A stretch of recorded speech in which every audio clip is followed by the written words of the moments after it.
Bonjour, je m'appelle Guy Rulquin et je suis avocat. En 4 minutes, je vais vous parler de la CACS et de la plateforme www.cacs-jvb.be. Prêt? En 1992, le gouvernement belge a instauré la cotisation unique à charge des sociétés, en vue d'équilibrer les comptes de la sécurité sociale.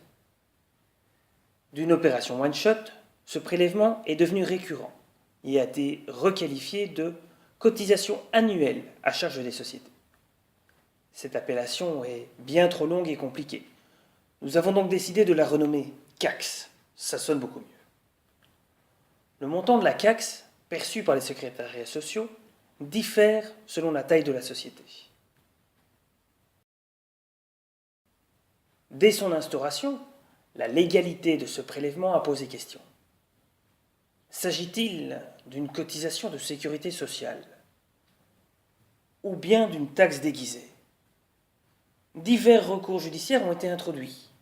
Ces recours, dont un est pendant devant le tribunal du travail de Bruxelles, sont fondés sur plusieurs arguments sérieux, relevant du droit européen et du droit belge, principalement de la Constitution. Si la CACS est déclarée illégale, l'État belge devra en principe la rembourser. Cette situation n'a rien d'exceptionnel. Ainsi, les taxes sur les antennes GSM ont déjà été déclarées illégales. Des aides d'État ont déjà dû être remboursées. Une question importante demeure. Si l'État belge doit restituer les cotisations illégales, devra-t-il rembourser les taxes des 3 dernières, des 5 dernières ou des 10 dernières années? Ce délai, appelé le délai de prescription extinctive, sera déterminé par les tribunaux. Ce qui est certain, c'est que le traitement final de ce dossier judiciaire, après les éventuels appels, cassations, etc., pourra encore prendre plusieurs années. D'ici là, nous vous conseillons de poursuivre le paiement annuel de cette cotisation. La plateforme www.cacs-jvb.be vous permet d'interrompre ce délai de prescription afin d'augmenter le nombre d'années pour lesquelles le remboursement pourra être demandé par votre société.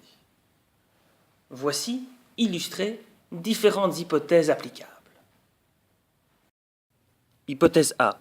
En 2017, les tribunaux prononcent une décision favorable fixant le délai de prescription à 3 ans.